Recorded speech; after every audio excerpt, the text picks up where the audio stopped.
दोस्तों, क्या आप जानते हैं कि प्राइस रिवर्स कहां से होगा? आप कहेंगे कि यहां प्राइस अपर ट्रेंड में था, तो जब ये रीसेंट स्विंग को प्राइस ब्रेक करेगा, तब ये ट्रेंड रिवर्स हो जाएगा और हम सेल का ट्रेड कर लेंगे। लेकिन हकीकत में प्राइस इस लेवल को ब्रेक करने के बाद ट्रेंड चेंज नहीं करता और नीचे जाने के बजाय प्राइस ऊपर चला जाता है। इसे हम चेंज ऑफ कैरेक्टर नहीं कहेंगे, रियलिटी देखे तो ये इंडस्मेंट था। अगर आप इंडस्मेंट को सही तरह से आइडेंटिफाई नहीं कर पाए, तो हर बार आप इस तरह के ट्रैप में फंसकर अपना हार्डकोर मनी का ट्रेडिंग में लॉस करते रहेंगे। मैं दावे के साथ बोल सकता हूं कि इंड्यूसमेंट को सही से सीखने के बाद आपके ट्रेड करने का नजरिया और मार्केट को देखने का नजरिया पूरी तरह से बदल जाएगा। सबसे पहले हम यह समझते हैं कि इंड्यूसमेंट आखिर है क्या। इंड्यूसमेंट एक तरह का ट्रैप होता है।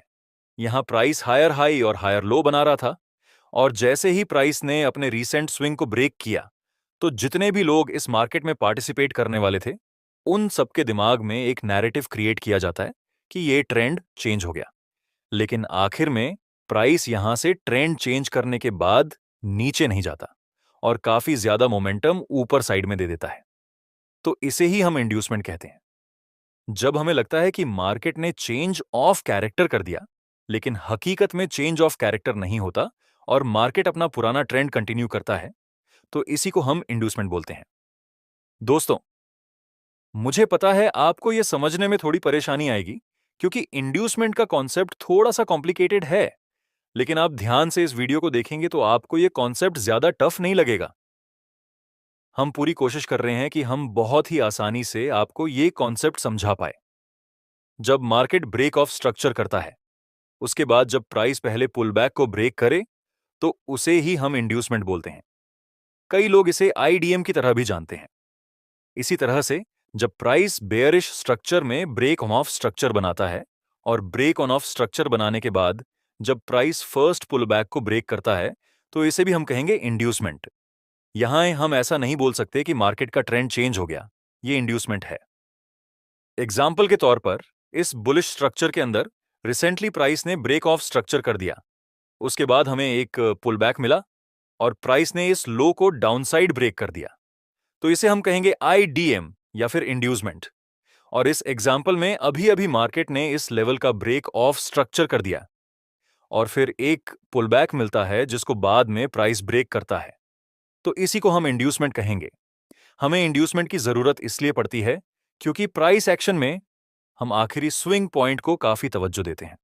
जब प्राइस इसको ब्रेक कर देता है, तो हम समझते हैं कि यहां से ट्रेंड चेंज हो गया है, और यही चीज का बिग प्लेयर्स फायदा उठाते हैं।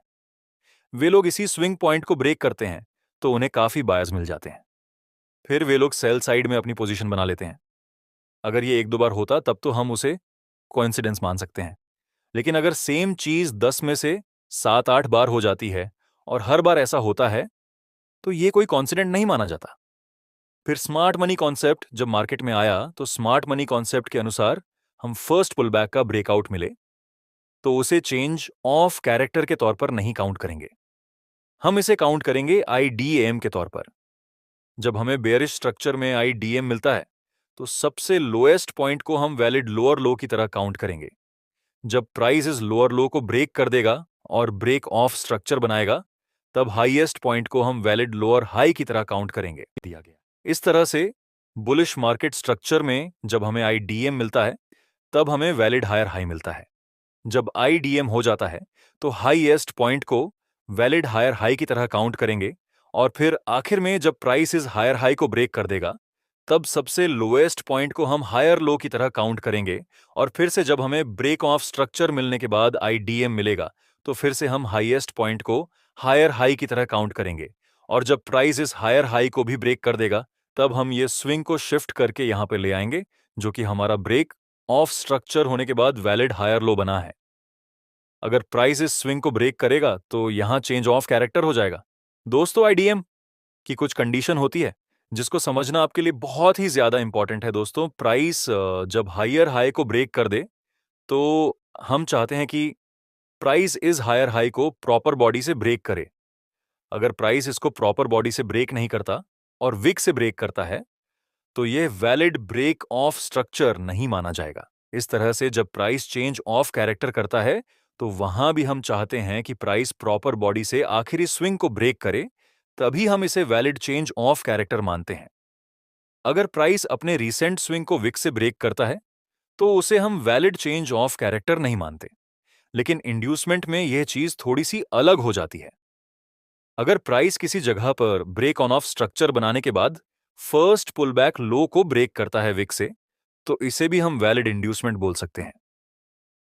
अगर प्राइस इंड्यूसमेंट लेवल को सिर्फ टैप करेगा तो भी हम इसे वैलिड इंड्यूसमेंट की तरह ही काउंट करेंगे। अगर इंड्यूसमेंट लेवल को प्राइस बॉडी से ब्रेक करे तो भी वह वैलिड माना जाएगा। अगर प्राइस इंड्यूसमेंट लेवल को विक से ब्रेक करे तो भी वह वैलिड इंड्यूसमेंट माना जाएगा। अगर प्राइस इंड्यूसमेंट लेवल को सिर्फ टैप करेगा तो वह भी एक वैलिड इंड्यूसमेंट माना जाएगा। दूसरी कंडीशन, अभी मार्केट ने इस हायर हाई का ब्रेक ऑफ स्ट्रक्चर कर दिया। इससे पहले यहां पर आई डीएम हुआ था तो ये हमारा वैलिड हायर हाई रहेगा, और इस लेवल का ब्रेक ऑफ स्ट्रक्चर हो चुका है तो हम इस लेवल लो को वैलिड हायर लो की तरह ड्रॉ करेंगे। फिर प्राइस एक पुल बैक लेता है और इसे ब्रेक कर देता है। आप कहेंगे कि यह इंड्यूसमेंट हो चुका है, लेकिन दोस्तों ये इंड्यूसमेंट नहीं है। इसे हम इंड्यूसमेंट की तरह काउंट नहीं करेंगे और ना ही हम इसे चेंज ऑफ कैरेक्टर की तरह काउंट करेंगे। तो फिर ये क्या है? दोस्तों, ये कुछ भी नहीं है। यहां सिर्फ इंटरनल स्ट्रक्चर के लो को ब्रेक किया प्राइस ने, और कुछ नहीं। इंड्यूसमेंट तभी होगा जब प्राइस अपने लेफ्ट साइड के लो को ब्रेक करे। ये लो राइट साइड का था, लेकिन ये सारे लो लेफ्ट साइड के हैं, तो जब प्राइस इन लेफ्ट साइड के लो में से सबसे पहले या फिर सबसे रीसेंट लो को ब्रेक करेगा, तभी हम इसको इंड्यूसमेंट की तरह काउंट करेंगे। इसी तरह से डाउन साइड में होगा। प्राइस ने ब्रेक ऑफ स्ट्रक्चर बना लिया और फिर प्राइस ने इस हाई को ब्रेक किया, तो इसे हम इंड्यूसमेंट की तरह काउंट नहीं करेंगे। बेयरिश स्ट्रक्चर में भी आपको इंड्यूसमेंट फाइंड करना है लेफ्ट साइड।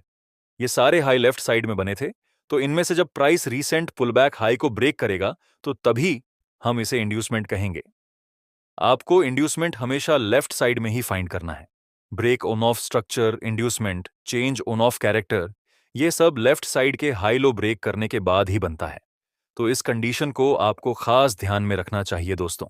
आपको एक रियल एग्जांपल में दिखाता हूं। अभी अभी प्राइस ने इस लेवल का ब्रेक ऑफ स्ट्रक्चर कर दिया, तो अब हम इंडक्शन की तलाश में हैं। मार्केट में एक पुलबैक बना, ये राइट साइड का लो बन रहा है। हमें फाइंड करना है लेफ्ट साइड का पुलबैक, जो कि यहां पर है। अगर प्राइस इस लो को ब्रेक करेगा तभी हम इसे वैलिड आईडीएम मिलेगा। उसके बाद प्राइस ने लेफ्ट साइड के लो को ब्रेक नहीं किया बल्कि इसे ब्रेक कर दिया, तो क्या इसे हम ब्रेक ऑफ स्ट्रक्चर बोल सकते हैं? नहीं। ब्रेक ऑफ स्ट्रक्चर तभी होगा जब हमारे पास हाई होगा, और हाई तभी होगा जब हमारे पास आईडीएम होगा। लेकिन यहां प्रॉब्लम यह है कि हमें आईडीएम मिला ही नहीं था, तो इसे हम हेयर हाई नहीं बोलेंगे। ऐसे केस में हमें वेट करना है क्या है कि हमें दूसरी जगह पर आईडीएम मिले, ये बात आपको याद रखनी है। इस तरह से इस लेवल का ब्रेक ऑफ स्ट्रक्चर मिला था, फिर प्राइस ने इस हाई को ब्रेक किया। लेकिन दोस्तों, ये वैलिड आईडीएम नहीं है, क्योंकि ये राइट साइड का लेवल है।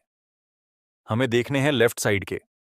अगर हम ध्यान से देखेंगे तो यहां आप कहेंगे कि प्राइस नीचे आया, फिर ऊपर गया और नीचे आया, तो ये एक आईडीएम बन सकता है। लेकिन ये इनसाइड बार के अंदर सब कुछ बन रहा है। इनसाइड बार के अंदर जितनी भी कैंडल बनती हैं, उन सारी कैंडल को हम सिर्फ एक कैंडल की तरह ही काउंट करते हैं। तो ये भी वैलिड पुलबैक नहीं है।